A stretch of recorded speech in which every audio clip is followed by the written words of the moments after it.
Everybody, we got some new official unemployment numbers out.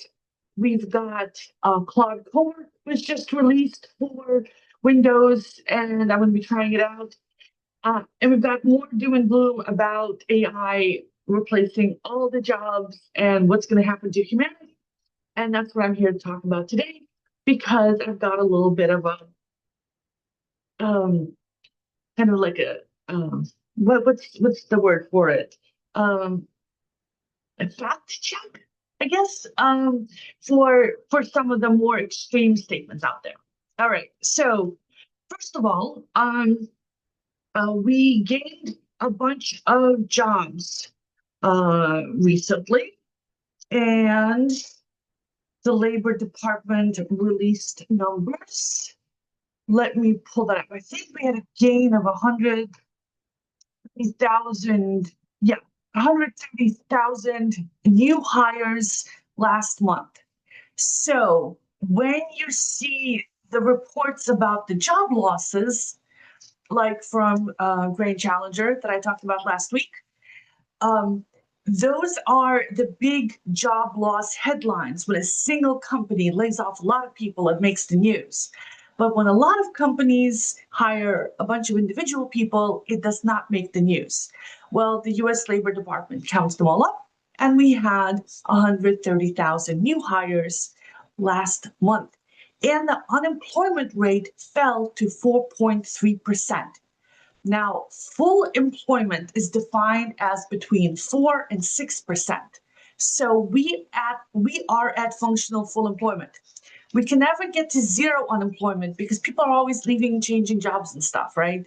And some people have trouble finding jobs because of where they live, or because of a skills mismatch, or because they have other issues, right? But between 4 and 6%, full employment, and we're at 4.3. So keep that in mind when you hear all the doom and gloom numbers about job losses. We're at functional full employment right now, despite everything else. So yeah, it's hard to look at the bright side with everything happening in the world today. But when it comes to job numbers, we are doing okay. Next, we have a report from the Harvard Business Review. What happens when AI is added to a job? It does not actually reduce the amount of work somebody does. The company just expects more of that person, and their workload intensifies. And I'm going to be posting a link to the Harvard Business Review report in the description box and in the first pinned comment, and to the unemployment news with an article from the Associated Press. So I've got both of those there. Then we had an article from The Conversation, which is a great site for accessible but academic research. And this is about what's going to happen to entry-level jobs, because a lot of economics and business experts have been warning about the loss of entry-level jobs and how horrible it's going to be. Even though the adoption of AI has not led to a net loss in jobs, but according to this report, we might see fewer entry-level jobs in some industries, but more in others. And I've been talking about this quite a bit, that AI shifts the kinds of jobs that we're doing. So if you're looking at any particular job category, you might say, oh, entry-level jobs are going down in this category. But you're ignoring the other categories where the jobs are going up because they're invisible. And this is like really, really hard to remind yourself of, because you see the bad news and you're like, oh no, it's all doom and gloom. It's not all doom and gloom. So that's a great article to read if you are a student and you're interested in what you should be studying to position yourselves for the future. And obviously, the non-tech careers, I think, are going to do great in the future because as the economy improves in general, people are going to be spending money on more things related to the lifestyle and to their well-being and to things that relate to interactions with other people. So anything that involves hands-on contact with other people, I think is going to see growth because as the economy improves, people are going to have more money to spend on those things.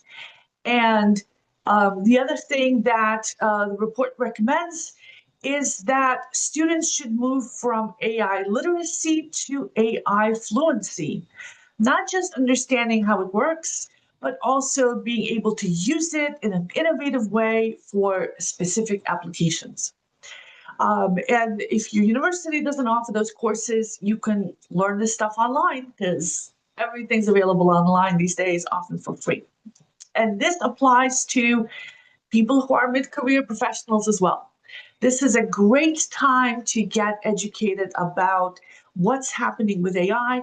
For me, my number one priority over these next few days is going to be to learn Claude Cowork and to experiment with OpenClaw.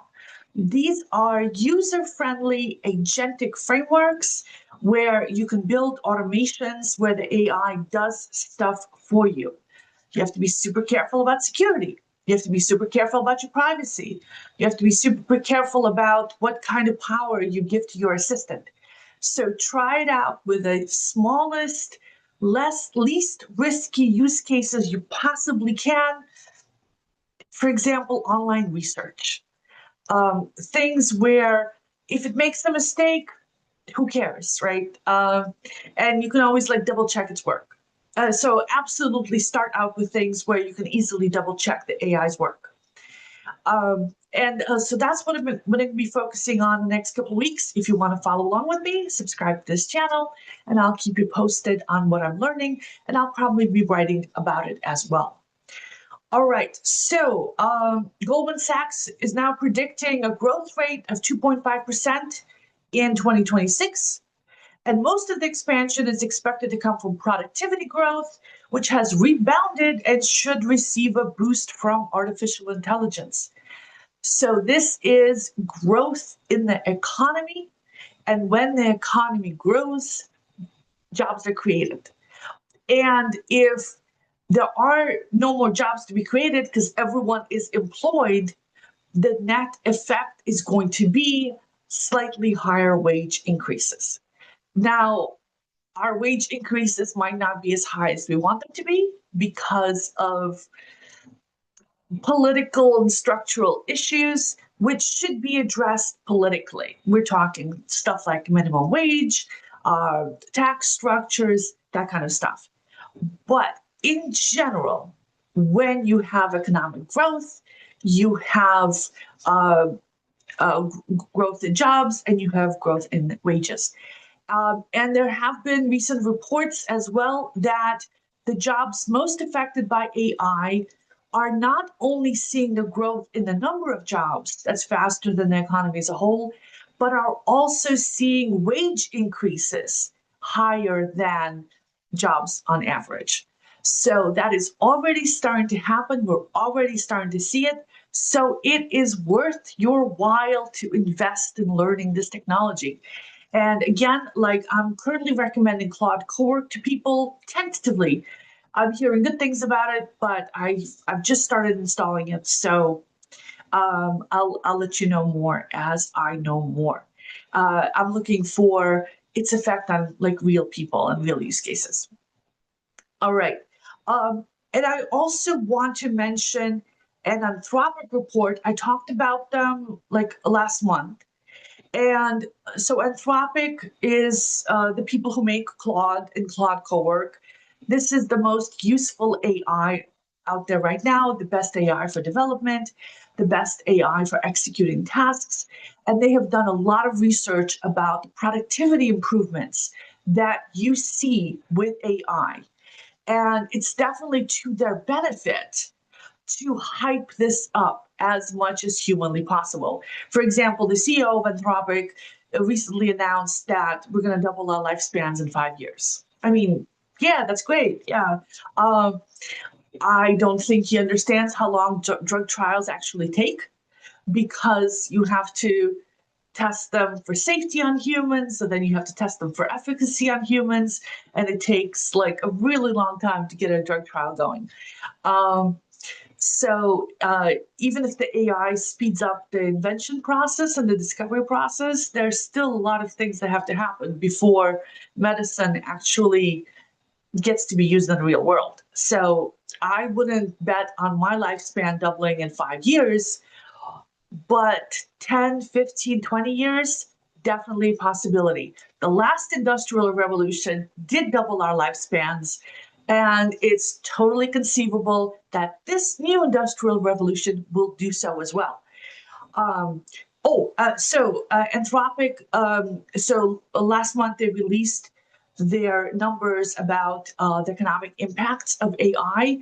And previously, they thought that AI was going to include productivity growth of 1.8% additional to the GDP, based on what they're seeing from actual Claude usage at companies.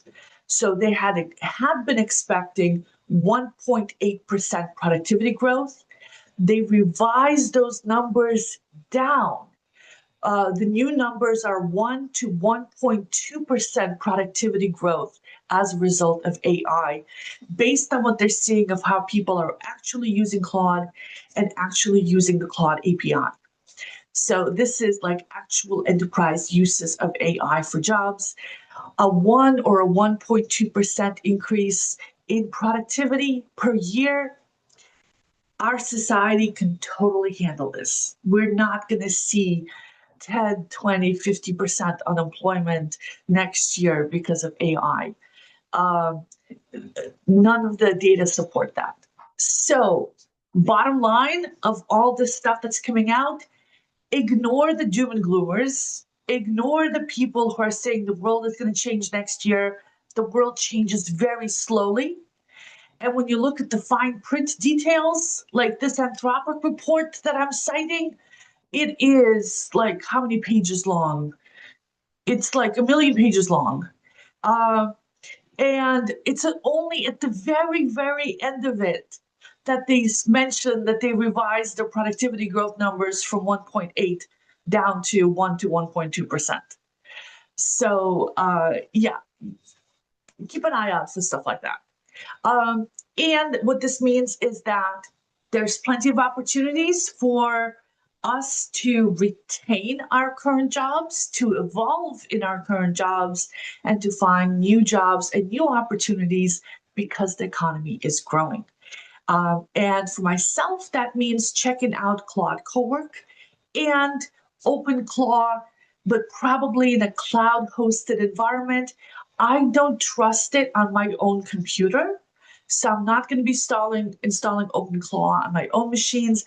I'm probably going to use a cloud service, something like Hostinger, which has been advertising their OpenClaw support for like last couple of weeks. So I'll try them out, see if it works. Okay, so I'm going to go do that, and I'll keep you guys posted. If you're looking for me to try out anything in particular, leave a comment in the description box below. And my story about OpenClaw security issues just posted at CISO magazine today, so you can read that. It's titled "What CISOs Need to Know About the OpenClaw Security Nightmare," and I talked to a whole bunch of experts about that. And I'm going to post that link in the description box below as well. Thanks, everybody. Bye-bye.